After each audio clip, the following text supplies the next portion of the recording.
뭐가 최고의 음식인지 아시잖아요. 뭐였어요? 과일 채소. 예. 지난번에 제가 이거를 이제 살찌는 거 빼는 거 얘기할 때 이걸 보여드렸는데 이게 아주 심플한 한 문장이지만 얼마나 이게 진리인지 모르겠어요. 보면 볼수록 그냥 채소 열매 먹으면은 만병이 없어지는 거예요. 근데 여기서 왜 씨 맺는 채소, 씨 가진 열매, 씨를 강조했는지를 이번에야 제가 눈이 떠졌어요. 이 과일의 씨나 이런 씨에는 양질의 지방이 있습니다.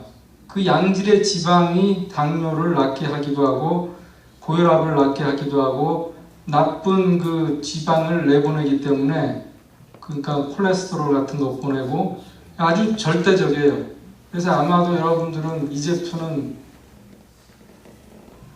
씨 다 드세요. 그냥 포도씨로 오일도 만들잖아요, 그죠? 그러니까 이 씨가 그렇게 중요합니다. 이 호두의 그런 것도 양질의 지방이고. 근데 제가 이 그림을 보여드리면서 이 그림의 공통점이 뭐냐고 물었었죠? 뭐였죠? 태양. 이 햇볕이 없이는 저런 게 생길 수 없다. 혹은 뭐 초등학생들도 유치원생들도 아마 요새 알 거예요, 그죠? 자, 제가 이제 또 하나 말씀드리고 싶은 거는 에픽 스터디라고 하는 게 있어요. 에픽 스터디. 인류 역사상 음식물과 건강관의 상관관계를 역학조사한 가장 소위 말해서 Great Study라는 게 두 개가 있는데, 하나는 Epic Study, 또 하나는 The China Study. 두 가지. 근데 이거는 에픽은 유럽에서 이제 발휘가 된 건데, 처음에는 이 사람들이 캔서, 암하고 뉴트리션 관계가 뭐냐를 알아보려고 이제 이 5년 동안 심지어 52만 명을 추적 조사해요. 이게 말이 쉽지, 52만 명을 5년 동안 쫓아다니면서 뭐 먹고 병이 먹으려고 그걸 다 조사한다는 건요, 천문학적인 돈이 들어가요. 이걸 위해서 9개 랭귀지로 다 이런 게 이 프로토콜이 번역이 되고 여기에 들어가는 이 예산과 이런 거 어마어마합니다. 이게 지금 여기에 인볼브된 그 나라들이에요.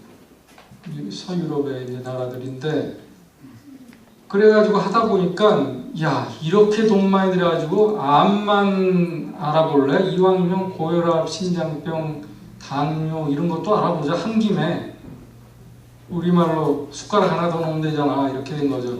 그래서 한 게 이제 뭐 이런 같이 다 하게 된 거예요.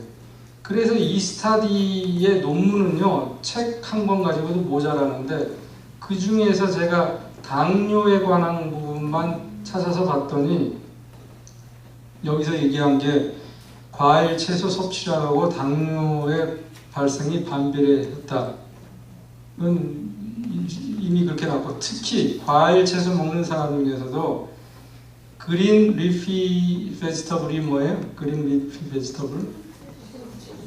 녹색 이파리가 있는, 뭐냐면 배추, 상추, 뭐 이런 시금치, 이런 것들을 먹으면 훨씬 더 효과적이더라.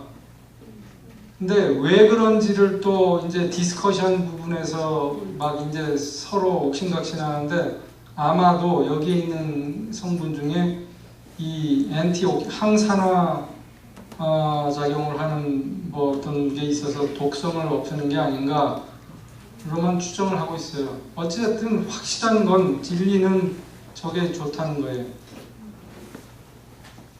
그래서 이제 음식의 결론은 우리가 이제 소위 말해서 혈당 인덱스만 가지고 소극적으로 당이 안 올리는데 급급할 게 아니라 이런 걸 먹어가지고 치료를 목적으로 적극적으로 해야 되지 않겠는가, 그겁니다. 현대의학에서는 그게 왜 그렇게 작용하는지는 아직 모르지만, 그래서 트로이카의 음식 얘기를 했고, 두 번째는 운동.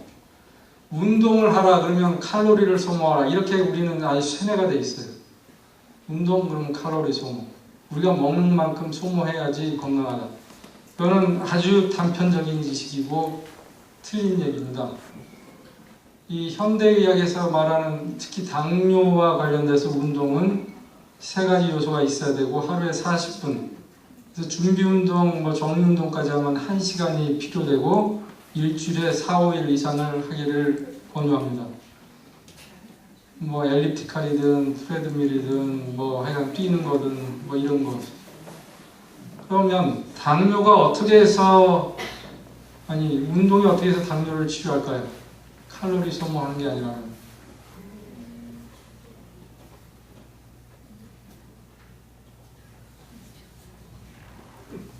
한번 보죠. 운동하면 이 복부 비만이 빠지고 복부 비만이 빠지면 인슐린 감수성이 증가해서 혈당을 근육이나 간에 잘 저장하게 한다. 저장력이 좋아지니까 혈당이 급격히 올라가는 게 안 생기겠죠. 이제 스트레스 해소, 이것도 중요한데 제가 강조하고 싶은 거는 세포 내 미토콘드리아 숫자가 증가된다. 운동을 하면요, 예를 들면 역기를 자꾸 이렇게 아령을 많이 하면 근육만 생기는 게 아니라 근육 파이버 하나하나당 이 효과가 세져요. 테스트해 보면. 근육 숫자는 똑같습니다, 여러분들. 근육 많이 쓴다 근육 세포가 늘어나진 않아요. 평생 그 근육은 똑같은데 그게 볼륨이 많아질 뿐이고 거기에 효과가 증가되는 거예요.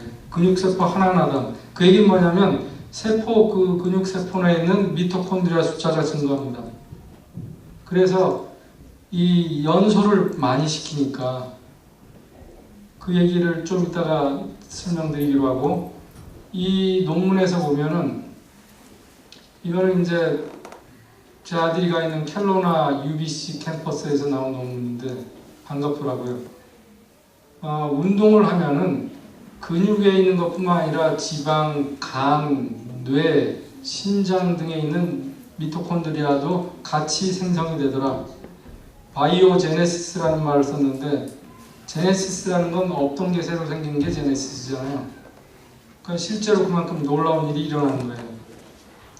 그래서 운동을 하면 왜 치매가 안 걸리고 머리도 좋아지고 하는지 이런 이유가, 왜 간이 나쁜 사람이 운동을 해야 되는지 이런 얘기가 다 여기서 지금 미토콘드리아 레벨로 들어가니까 이해가 되고 요새는 거기서 해결점을 찾으려고 하고 있습니다. 그래서 보시다시피 이렇게 많은 조직들이 다 미토콘드리아에 의존을 하고 있고, 그 다음에 이제 세 번째 트로이카인 약물. 약물은 여러분들이 다 아실 필요는 없겠고, 이런 인슐린 제제, 혈당 강화제도 결국은 인슐린을 더 나오게 해가지고 혈당을 강화하려고 노력하기 때문에 한 개 가지고 안 되면 두 가지 쓰고, 결국은 그러다 보니까 혈당이 너무 떨어져서 문제고, 그러니까 자꾸 체크를 해야 돼요. 하루에 한두 번씩 최소한. 그러니까 자꾸 손을 찔러야 되고 말이죠. 그거 외에도 이런 약들을 추가로 먹기를 이제 권유하죠. 그렇지만 아스피린은 1차 예방, 그러니까 이 중풍이나 심장마비가 전혀 안 걸렸던 사람이 아스피린을 당뇨가 있고 난 고혈압이 있으니까 먹으면 좋다더라 해서 먹는 거는 그러니까 이해 득실, 득과 실을 따졌을 때 실이 좀 더 많더라. 그래서 이제 그거는 공식적으로는 이제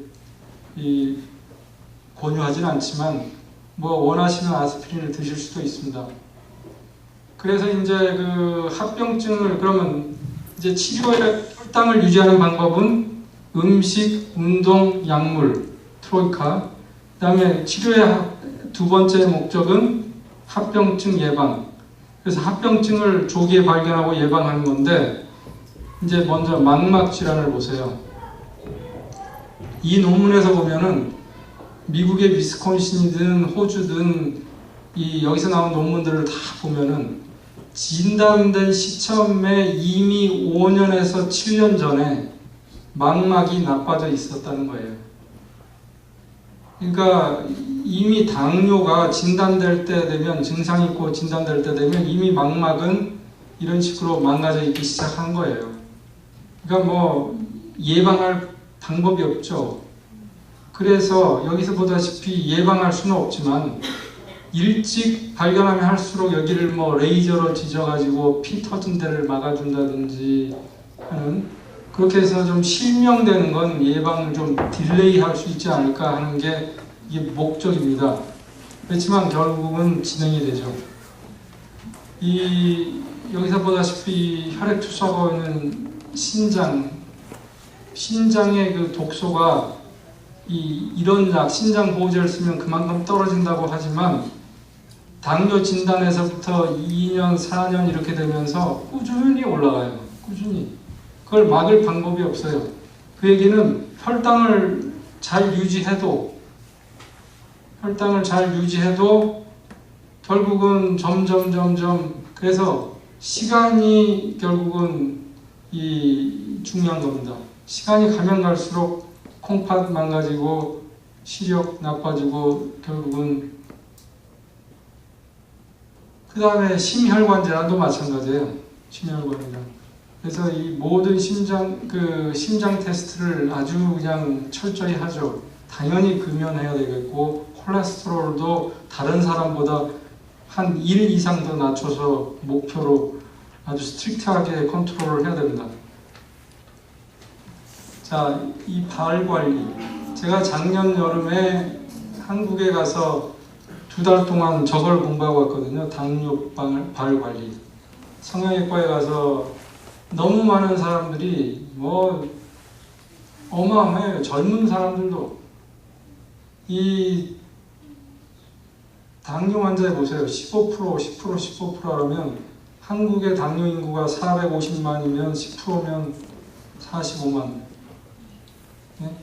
저렇게 뭐 다 이런 건 아니지만 뭐 궤양이 생기고 터지고 물집 잡히고 썩어 들어가고 자르고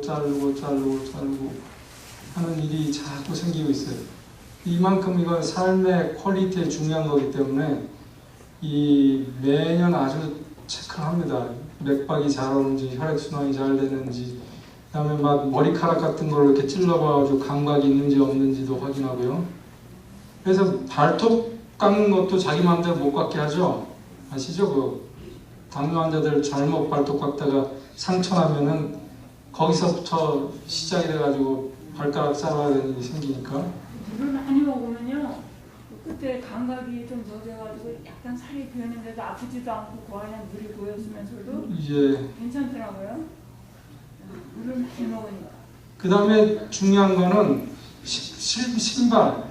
당뇨 환자들 신발은 굉장히 중요합니다. 이 멋부릴 지금 계제가 아니거든요. 근데 그거는 뭐 혹시 여러분들 주변에 당뇨 환자분이 계신다면 이거는 꼭 참고로 말씀드리고 싶습니다. 마지막 합병증으로 저혈당. 그러니까 저혈당이 오면 막 어지럽고 컨퓨전, 머리가 몽롱해지고 식은땀 나고 막 벌벌 떨리고, 예? 막 공복감이 오고 막 이러잖아요. 이럴 때는 빨리 병원에 가야 됩니다. 잘못하면 노인분들은 이것 때문에 돌아가실 수도 있고 한데, 그래서 하여간 그런 얘기. 자, 이렇게 우리가 철저하게 트로이카를 이용해서 치료도 하고 혈당 유지를